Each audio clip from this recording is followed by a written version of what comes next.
May 1 ഒരു അഗ്നിഹോമം പഴനിയിൽ നടക്കുന്നു എന്ന് കേട്ടു. നമ്മളൊരു ഹോമം നടന്നല്ലോ ഡിസംബറിൽ, അല്ലേ? ഡിസംബർ 13. അതിനുശേഷം ഈ വളരെ ചുരുങ്ങിയ ഗ്യാപ്പിൽ രണ്ടാമതൊരു ഹോമത്തിൻ്റെ പ്രസക്തി എന്താ അതിൻ്റെ ഒരു നിയോഗം?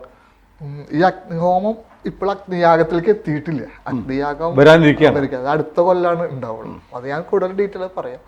പക്ഷേ ഈ പ്രാവശ്യത്തെ ഹോമത്തിന് ഒരു പ്രത്യേകതയുണ്ട്. ഞാൻ ഇടയ്ക്ക് ഒരു കാര്യം ചോദിച്ചോട്ടെ, നമ്മൾ കഴിഞ്ഞ അഗ്നിഹോമം നടത്തുമ്പോൾ അതിനെന്തെങ്കിലും ലക്ഷ്യം ഉണ്ടായിരുന്നോ? നമ്മൾ ഡീപ് സ്റ്റേറ്റിനെ കുറിച്ച് സംസാരിച്ചായിരുന്നു. ഡീപ് സ്റ്റേറ്റ് അല്ല, നമ്മുടെ പ്രേക്ഷകർക്കൊന്നും ഓർമ്മിക്കാൻ പറ്റില്ല. ഡീപ് സ്റ്റേറ്റിലെ ഈ യാഗം തന്നെ ഡീപ് സ്റ്റേറ്റിനെതിരെയുള്ളതാണ്. ഡീപ് സ്റ്റേറ്റ് തകർന്ന് ജനുവരി 20 ശേഷം ഡീപ് സ്റ്റേറ്റിന്റെ വീഴ്ച തുടങ്ങി. എന്താ പറയാ, ഇന്ത്യ തന്നെ ഡീപ് സ്റ്റേറ്റ് മാറാൻ പോവുകയാണ്. ജനുവരി 20 നമ്മൾ പറഞ്ഞ ട്രംപിന്റെ സ്ഥാനാരോഹണമാണ്. ഡിസംബർ 13 നമ്മൾ യാഗം നടക്കുമ്പോൾ ട്രംപിന്റെ ഇലക്ഷൻ വന്നിട്ടില്ല. ഇല്ല.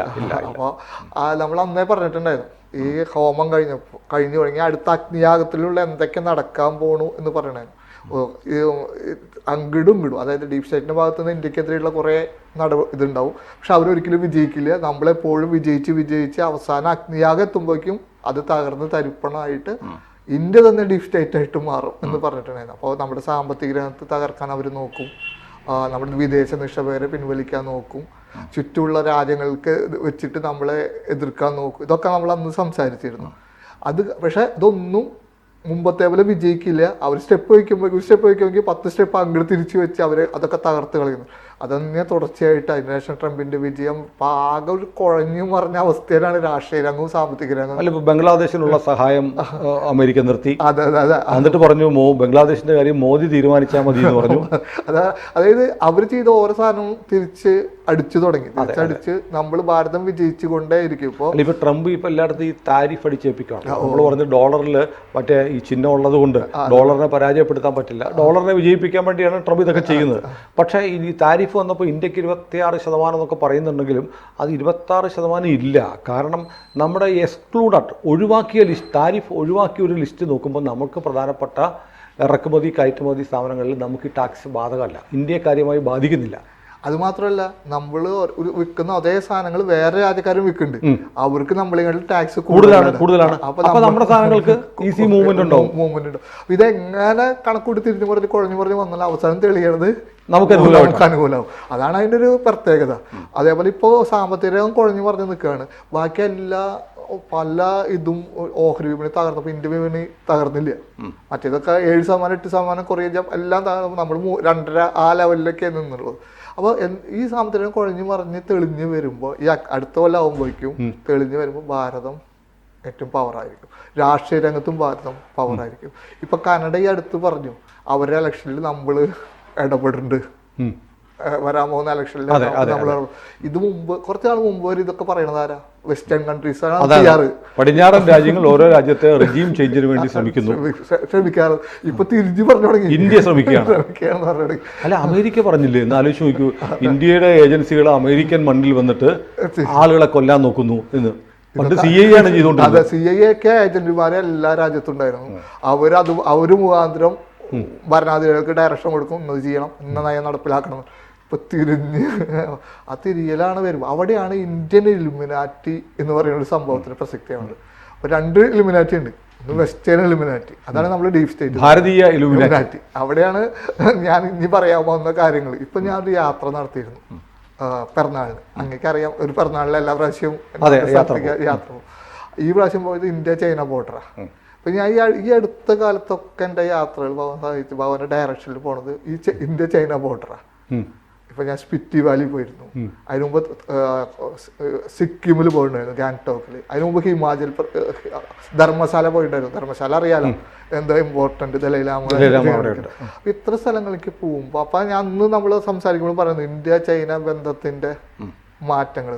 ഇപ്പൊ നോക്കി, ചൈനയാണ് നമ്മുടെ പിന്നാലെ ഇങ്ങോട്ട് വരികയാണ്. നമുക്ക് അമേരിക്കയെ ചെറുക്കാൻ വേണ്ടി നമുക്ക് ഒന്നിക്കാന്ന് പറഞ്ഞിട്ട് എപ്പോഴും ഇന്ത്യനെ പ്രോത്സാഹിപ്പിക്കുന്ന ഇതാണ് ബെയ്ജിങ്ങിന്റെ ഭാഗത്തുനിന്ന് പറഞ്ഞത്. കുറച്ചാൽ മുമ്പ് ചിന്തിക്കാൻ പറ്റുന്നുണ്ടായിരുന്നു. ഇപ്പൊ നമ്മള് അവരൊപ്പം നിൽക്കുന്നത് അവരുടെ ആവശ്യമായിട്ട് മാറി. നമുക്ക് എലിഫന്റും ഡ്രാഗനും ഡാൻസ് കളിക്കാന്നുള്ള പോലത്തെ കാര്യങ്ങളൊക്കെ ബെയ്ജിങ് പറയണം. അപ്പൊ ആ സാധനങ്ങള് അവിടെ ഞാൻ അന്ന് നമ്മൾ സംസാരിക്കുമ്പോൾ പറഞ്ഞിട്ടുണ്ടായിരുന്നു, ഈ ബോർഡറിൽ ഇന്ത്യ ചൈന ബോർഡറിൽ ഒരു കാലത്ത് ആത്മീയ വഴി ഉണ്ടായിരുന്നു, ആത്മീയമായി കൊടുക്കൽ വാങ്ങലുണ്ടായിരുന്നു, അത് ഓപ്പൺ ചെയ്യപ്പെടും. അപ്പൊ ഈ വ്യത്യാസങ്ങൾ വരും. നമ്മളെ അംഗീകരിക്കേണ്ട അവസ്ഥയിലേക്ക് ചൈന മാറും എന്ന് നമ്മൾ സംസാരിക്കുമ്പോൾ നമ്മൾ പറഞ്ഞു. ഈ ആത്മീയവാദ ബ്ലോഗറുടെ ഒരു സഞ്ചാരപാത കാലിംഗനാഥർ, പുൽപ്പാണി സിദ്ധർ, അങ്ങനെ ഒരുപാട് ആൾക്കാർ സഞ്ചരിച്ച സഞ്ചാരപാതയാണ്. അപ്പൊ നമ്മൾ സംസാരിച്ചതൊക്കെ പറഞ്ഞായിരുന്നു നമ്മൾ അംഗീകരിക്കേണ്ടി വരുന്നു. ഇപ്പൊ നമ്മൾ അംഗീകരിച്ചുകൊണ്ടേ ഇരിക്കുകയാണ് അവര്. എല്ലാ കാര്യത്തിലും ഇന്ത്യനെ സപ്പോർട്ട് ചെയ്യണം. ഇന്ത്യക്കെതിരെ സംസാരിക്കുന്ന സമയത്ത് അവർ മിണ്ടാണ്ടിരിക്കും. എനിക്ക് തോന്നുന്നു ഈ രജിത് ജിയെയും ഈ LMRKയും ആളുകൾ ഇത്ര വിശ്വാസത്തിലെടുക്കാനൊരു കാരണം ഈ നമ്മുടെ ഒരു രാഷ്ട്രീയമായി ഉണ്ടാകുന്ന മാറ്റങ്ങളെക്കുറിച്ച് അങ്ങ് പറഞ്ഞു.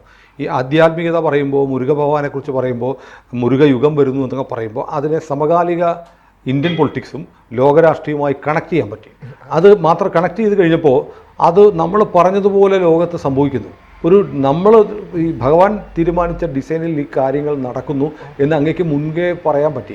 പ്രവചനം പോലെയല്ല, എന്നാൽ പോലും ഇങ്ങനെയാണ് വരാൻ പോകുന്നത് പറഞ്ഞു. അത് കൺമുന്നിൽ കണ്ട് ബോധ്യപ്പെടുന്നത് കൊണ്ടാണ് നമ്മുടെ ആളുകൾക്ക് ഇത്രയും കൂടുതൽ ഒരു വിശ്വാസത്തിന്റെ ഒരു കടുപ്പം ഉണ്ടാവുന്നത്. അതെ, കാരണം അവര് നമ്മളിത് കഴിഞ്ഞിട്ട് പറയണതല്ലോ, മുൻകൂട്ടി സംഭവിക്കാൻ പോകുന്നു പറയുന്നത്. അതൊക്കെ നടക്കണുണ്ടല്ലോ, അത് കുറെ വർഷം കഴിഞ്ഞിട്ടല്ല നടക്കണം. അതെ, പറയുന്നതിന്റെ ഒപ്പം നടന്നു പോയോണ്ടേയിരിക്കുക. അപ്പൊ അത് കാണുമ്പോൾ ഉണ്ടാവുന്ന ഒരു വിശ്വാസ്യതയും, അത് ഭാരതത്തിന് അനുകൂലമാവുന്നു എന്ന് പറയുമ്പോൾ ഒരു സന്തോഷം ഉണ്ടാവുമല്ലോ. ആ വിശ്വാസ്യതയാണ് അങ്ങ് പറഞ്ഞ പോലെ ആൾക്കാർക്ക് എല്ലാം ഉള്ളത്. നമ്മുടെ കൂടി ചേരാനും ഒരുമിച്ച് യാത്ര ചെയ്യാനുള്ള ഒരു ഉണർവ് അവർക്ക് കൊടുക്കുന്നത് അതാണ്. ഇനി മറ്റൊന്നുകൂടെ പറയാം. അതായത് നമുക്ക് ഇന്ത്യൻ ഇലുമിനാറ്റിയെ കുറിച്ച് പറയണം. നമ്മുടെ അവിടെ വന്ന് അങ്ങ് പ്രാർത്ഥിച്ച ഒരുപാട് പേർക്ക് വ്യക്തിപരമായി വലിയ മാറ്റങ്ങൾ വന്നിട്ടുണ്ട്, വലിയ മാറ്റങ്ങൾ. അപ്പോൾ ഞാനത് പറഞ്ഞാൽ അതൊരു ഭക്തിയുടെ പ്രചാരണമാവും. അങ്ങനെ പറയുന്നത് ശരിയല്ല. പക്ഷേ അവരുടെ ജീവിതം, അവരുടെ കുഞ്ഞുങ്ങളുടെ ജീവിതമൊക്കെ മാറ്റിമറിച്ച വിസ്മയകരമായ അനുഭവങ്ങൾ എനിക്ക് പരിചയമില്ലാത്ത നമ്മുടെ ചാനൽ കാണുന്ന ഒരുപാട് പേര് എന്നെ വിളിച്ചിട്ട് പറഞ്ഞിട്ടുണ്ട്, എൻ്റെ വീട്ടിൽ വലിയ മാറ്റം വന്നു, എൻ്റെ കുഞ്ഞിന്, എൻ്റെ കുടുംബത്തിലൊക്കെ മാറ്റം വന്നിരിക്കുന്നു, അവിടെ പോയി രജിത് ജി പ്രാർത്ഥിച്ചു കഴിഞ്ഞപ്പോൾ എന്ന് പറഞ്ഞ അനുഭവ സാക്ഷ്യം എനിക്കറിയാം. തീർച്ചയായും. അങ്ങ് ഞാൻ എവിടെയെങ്കിലും ഇത് പറയണ കേട്ടിട്ടുണ്ട്? ഇല്ല, കേട്ടിട്ടില്ല. ഒരിടത്തും പറഞ്ഞിട്ടില്ല. പറയാതിരിക്കുകയാണ്. ഞാൻ അതുകൊണ്ടാണ് അത് ഡീറ്റെയിൽസ് പറയാതെ. കാരണം അത് അങ്ങനെ ഒരു പ്രചരണായുധമാക്കണ്ട. അനുഭവം വ്യക്തിനിഷ്ഠമാണ്, അവരുടെ കയ്യിലിരിക്കട്ടെ. അതിനകത്ത് സ്വകാര്യതയും കൂടിയുണ്ട്. ഒരാൾക്ക് ഒരു കുടുംബത്തിൽ മക്കൾക്കോ അല്ലെങ്കിൽ കുടുംബത്തിനോ ഒരു ഐശ്വര്യം ഉണ്ടെങ്കിൽ അപ്പോൾ ഒരു കോട്ടം ഉണ്ടായത് പരിഹരിക്കപ്പെട്ടു എന്നാണ്. അവർക്കൊരു കോട്ടം ഉണ്ടായിരുന്നു എന്നുള്ളത് അവരുടെ സ്വകാര്യതയായി തുടരട്ടെ. പക്ഷേ ഒരുപാട് പേർക്ക് ഭഗവാന്റെ കൃപ, കരുണ, കടാക്ഷം, സ്പർശം ഉണ്ടാവുന്നുണ്ട്. തീർച്ചയായും. ഇല്ല, എനിക്കിത് പറയാം, ശരിക്കും പറയാം. ഇത്ര ആൾക്കാർക്ക് എനിക്ക് കുറച്ചൊക്കെ അറിയാം. പക്ഷെ എവിടെയെങ്കിലും ഞാൻ പറയാറില്ല, ഒരിക്കലും പറയില്ല, എവിടെയും പറയാറില്ല. കാരണം എന്താ വെച്ചാൽ അത് അവർക്ക് കിട്ടുന്ന അനുഗ്രഹമാണ്. നമുക്ക് ഇന്ത്യൻ ഇലുമിനാറ്റിയുടെ കാര്യം പറയാം. അപ്പോൾ ഇന്ത്യൻ ഇലുമിനാറ്റിയിലേക്ക് വരുമ്പോൾ ഈ ഒരു യാത്രകൾ, ഞാൻ പറഞ്ഞ ഈ യാത്രകൾ, ഈ സ്പിറ്റ്, ഇപ്പം ഞാൻ പോയത് ബുംല പാസ് എന്ന് പറഞ്ഞ സ്ഥലമാണ്. അത് അരുണാചൽ പ്രദേശ് തവാങ്ങിന്ന് മേലെ കയറി കഴിഞ്ഞാൽ ഇന്ത്യ ചൈന ബോർഡർ. അപ്പോൾ ഈ പിറന്നാളിന് ഞാൻ മാർച്ച് 29 അവിടെയായിരുന്നു. ഇതിൻ്റെ കൂടെ ഒരു കാര്യം കൂടി പറയണം. മാർച്ച് 29 ആൾക്കാരുടെ ഒരു സ്നേഹം ഞാൻ അനുഭവിക്കുന്ന ചില സമയങ്ങളുണ്ടല്ലോ, ആ ഒരു സന്തോഷമാണ്. മാർച്ച് 29 രാത്രി 12 മണിക്ക് തൊട്ട് എനിക്ക് ആശംസകളുടെ പ്രവാഹമായിരുന്നു. ഈ 12 മണിക്ക് ഉറക്കൊഴിച്ച് കഴിഞ്ഞിട്ട് ചെയ്യാന്ന് പറയുമ്പോൾ അത് അവരുടെ ഉള്ളിൽ എന്നോട് കാണിക്കുന്ന ഒരു സ്നേഹമാണ്. അതിന് ഞാൻ എത്ര എന്താ പറയുക, അത്രയും ബഹുമാനത്തോടു കൂടി തലകുനിച്ച് വണങ്ങുന്ന വേണം. കാരണം അവർക്ക് ഞാൻ അവരുടെ വ്യക്തിപരമായിട്ട് ആരുമല്ല, പക്ഷെ അവരുടെ ഉള്ളിൽ ഞാൻ എന്തോ ആണെന്ന് തോന്നണോണ്ടാണ് അങ്ങനെ ഒരു അനുഭവങ്ങളും ഉണ്ടായി എന്ന് പറഞ്ഞത്. അപ്പോൾ ഞാൻ ഈ തവാങ്ങിലേക്ക് പോകണമെങ്കിൽ നമ്മൾ ഗുവാഹട്ടി പോയിട്ട്, ഗുവാഹട്ടിന്ന് ചോപ്പർ സർവീസ് ഉണ്ട്, ഹെലികോപ്റ്ററിൽ പോയി 1 മണിക്കൂർ കൊണ്ടെത്താം. പക്ഷെ ഒരിക്കലും ഉണ്ടാവില്ല, കാരണം മഞ്ഞ് കാരണം വിസിബിലിറ്റി ഇല്ലെങ്കിൽ അപ്പോൾ ഒരുവിധം എല്ലാ ദിവസവും ഇല്ലാണ്ടിരിക്കും. പിന്നെ ആ ഒരു വഴിയുള്ളത് നമ്മൾ ഏതെങ്കിലും വണ്ടി എടുക്കുക, ചുരം കയറുക എന്ന് പറഞ്ഞാൽ 12 മണിക്കൂർ ചുരം കയറണം. 6 ആക്ക് വഴി കൂടെ വേറെ നിവൃത്തിയില്ല. ശരിക്കും എന്താ പറയുക, നമ്മൾ ഭയങ്കര ക്ഷീണമാവും ആ യാത്ര. 4 വീലർ വണ്ടി എടുത്ത് പോവുക ചെയ്തത്. അങ്ങനെ പോയി മുകളിലെത്തി, തവാങ്ങിലെത്തി, അവിടെ ഹോട്ടലിൽ സ്റ്റേ ചെയ്ത് അടുത്ത ദിവസം 4 വീലർ ഡ്രൈവ് മാത്രമല്ലേ കയറുള്ളൂ? അല്ല, നമ്മുടെ ഇന്നോവ അതൊക്കെ കയറും. നല്ല റോഡുണ്ട് അല്ലേ? Road super. ഓ, അതുകൊണ്ടാണ് ഞാൻ 4 വീലർ ഡ്രൈവ് വേണോ എന്ന് ചോദിച്ചത്. ഈ പറഞ്ഞ സ്ഥലങ്ങൾക്ക് ഇപ്പൊ ഞാൻ സ്പിറ്റി വാലി ആയാലും, സ്പിറ്റി വാലിയൊക്കെ അതിമനോഹരമായ ഈ ബോർഡറിലേക്കുള്ള റോഡുകളൊക്കെ ഇപ്പൊ ഗംഭീര. അതിപ്പോൾ മോദി വന്നതിന് ശേഷം അതിർത്തിയിലെ റോഡുകൾ നന്നാക്കണമെന്ന് തീരുമാനിച്ചു.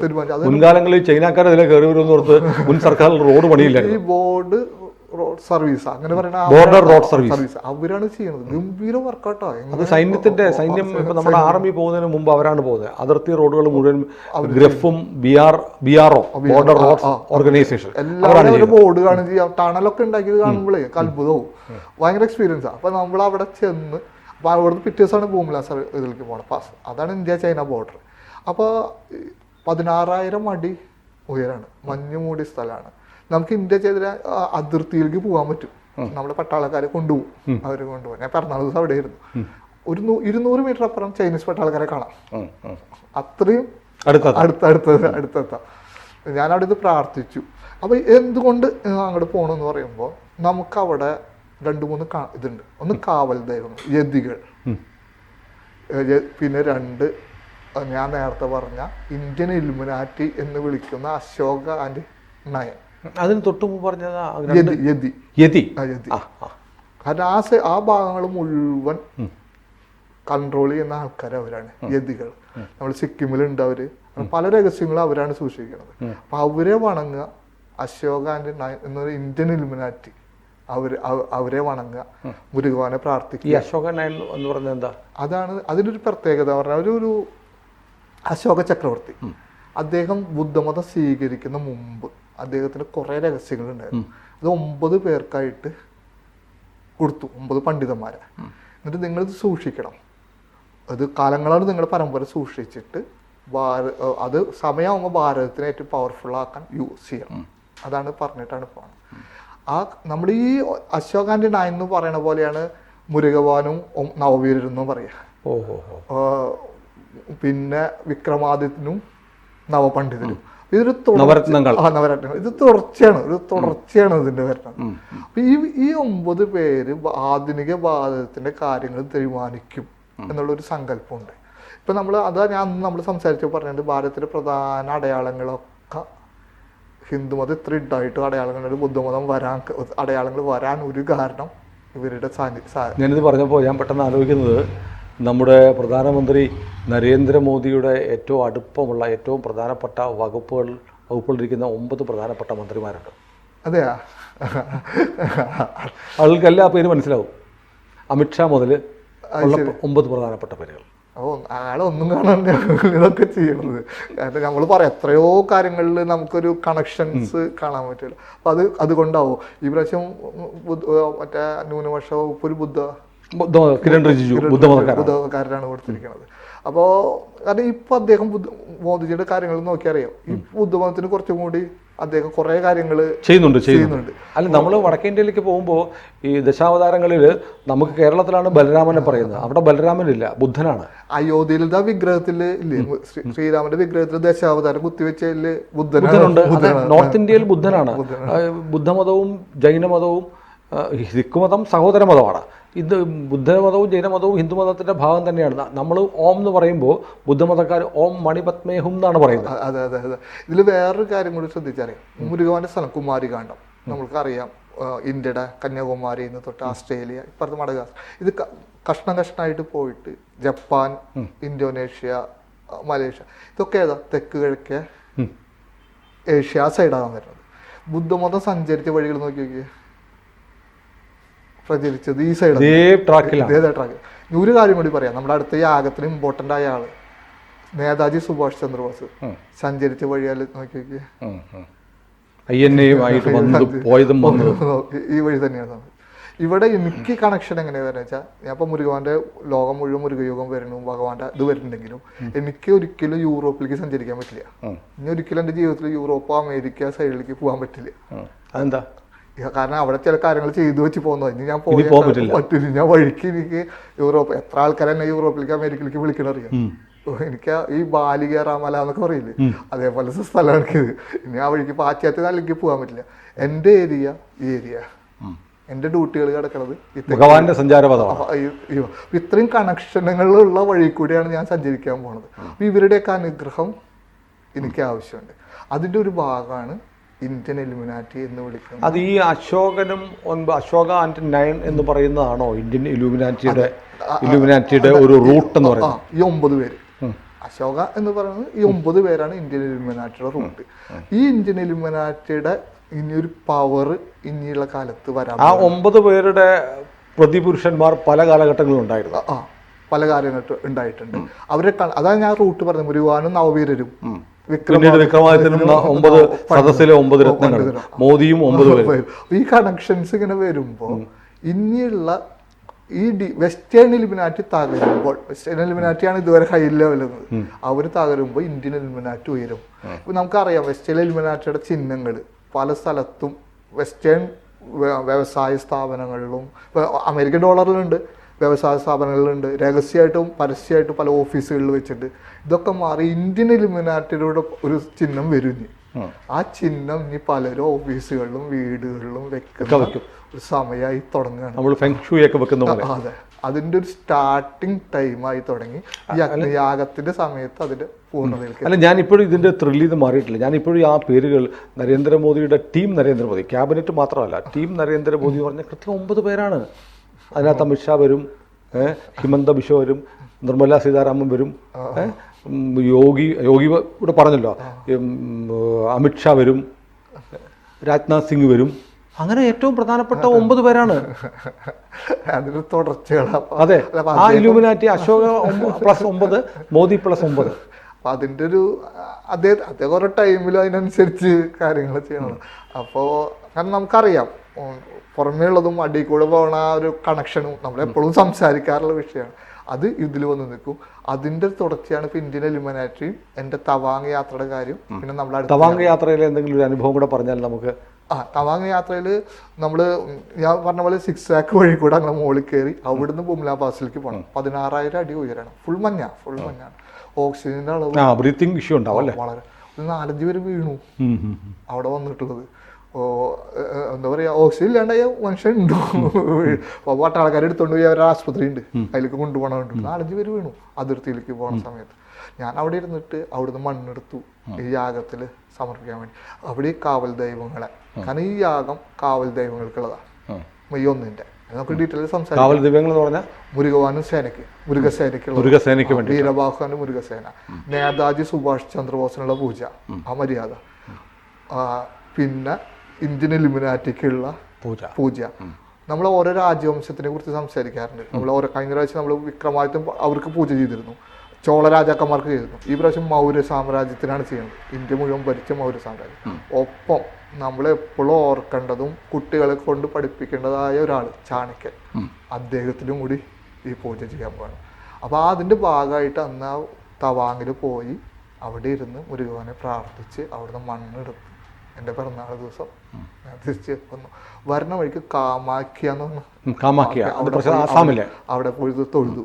കാമാഖ്യ നേരത്തെ പറഞ്ഞ ഇന്ത്യൻ സ്പിരിച്വാലിറ്റിയുടെ കൈവഴികളിലെ ഏറ്റവും ശക്തമായ കൗളശാസ്ത്രത്തിന്റെ പവർഫുള്ളായ ഒരു സതീദേവിയുടെ ദേഹം ഖണ്ഡങ്ങളായിട്ട് മുറിക്കപ്പെട്ടപ്പോൾ അതിലൊരു പ്രധാനപ്പെട്ട ഭാഗം വന്ന് വീണ സ്ഥലമാണ് കാമാഖ്യ. അവിടെ നമ്മൾ കിണറിൻ്റെ ഉള്ളിലേക്ക് പോകണം. ഒരു കിണറിൻ്റെ ഉള്ളിലാണ് അത്. ലൈറ്റുകളൊന്നും ഇല്ല, മറ്റേ വിളക്കുകളുള്ളൂ. അവിടെ ഇറങ്ങിപ്പോയി തൊഴുതു വരണം. ഭയങ്കര പവർഫുള്ളായൊരു സ്ഥലമാണ്. നമ്മുടെ എൻ്റെ സ്പിരിച്വാലിറ്റി വലിയൊരു വേറൊരു മുഖം കാണാൻ പറ്റും നമുക്ക്. അറിയാം, അത് കുറച്ചൊരു സാധാരണ ആൾക്ക് കുറച്ച് ഡാർക്കാണ്. അതെ, ഈ ഡാർക്ക് അതാണ് ഞാൻ അതിലേക്കാണ് വരാൻ പോണത്. അങ്ങനത്തെ ഒരു സ്ഥലമാണ്, പക്ഷെ അത് വലിയൊരു പവർഫുൾ സ്ഥലമാണ്. അതെ, ഏറ്റവും തന്ത്രത്തിലെ ഏറ്റവും ശക്തമായ പീഠങ്ങളിലൊന്നാണ് കാമാഖ്യ. അപ്പൊ അവിടെ പോയി വന്നു. അങ്ങനെ അടുത്ത മെയ് 1 യാഗം, അതിന്റെ കാര്യം നമുക്ക് തീർച്ചയായും സംസാരിക്കാം. കൗളം വളരെ പ്രധാനപ്പെട്ടതാണ്. കൗളത്തെക്കുറിച്ച് നമുക്ക് പലർക്കും അറിയില്ല. നമ്മൾ പല തന്ത്ര വിദ്യകളെ കുറിച്ചൊക്കെ പറഞ്ഞു കേൾക്കുമ്പോൾ കൗളശാസ്ത്രം, കൗളം ആയിട്ടുള്ളത് ഇപ്പോൾ ഈ ഒരു കുറച്ച് ഗ്രാഹ്യമുള്ള തന്ത്രജ്ഞാനികളായ ആളുകൾക്ക് മാത്രം അറിയാവുന്നതാണ് കൗളം. അപ്പോൾ കാമാഖ്യ അതിൻ്റെ ഒരു പ്രഭവ കേന്ദ്രമോ ശക്തി കേന്ദ്രമോ ആണെങ്കിൽ ഒരു ന്യൂക്ലിയർ റിയാക്ടറാണ് ശക്തിയുടെ കാമാഖ്യ. അപ്പോൾ അവിടെയൊക്കെ പോയി വന്നിട്ടാണ് ഈ യാഗം നടത്തുന്നതെന്ന് പറഞ്ഞാൽ അതിന്റെ നിയോഗം വലിയ കരുത്തുറ്റതാണ്. അപ്പോൾ യാഗത്തെക്കുറിച്ച് നമുക്ക് കുറച്ചുകൂടെ വിശദമായിട്ട് പറയാം. അപ്പോൾ ഏതായാലും മെയ് 1 പഴനിയിൽ 4 മണി മുതൽ വൈകുന്നേരം 4 മണിക്ക് അല്ലേ അപ്പോൾ അഗ്നിഹോമം നടക്കുന്നത്. അതിപ്പോൾ ഇന്ത്യൻ ഇലൂമിനാറ്റിയെ ഉത്തേജിപ്പിക്കാൻ കൂടി ഉദ്ദേശിച്ചുള്ള ഒരു ഹോമമാണ്. മുരുക ഭഗവാനെ സർവരക്ഷകനായി കരുതുന്ന മുഴുവൻ ആളുകൾക്കും പങ്കെടുക്കാൻ ഒരു നിയോഗമുണ്ടെന്ന് കരുതേണ്ടതാണ്. എല്ലാവരും പഴനിയിൽ വരട്ടെ, നമുക്ക് അവിടെ കാണാം.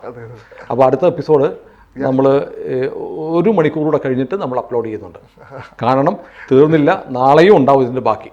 കൂടുതൽ വാർത്തകളും വിശേഷങ്ങളും നിങ്ങളിലേക്ക് എത്താൻ ABC മലയാളം സബ്സ്ക്രൈബ് ചെയ്യുക, ബെൽ ബട്ടണും അമർത്തുക.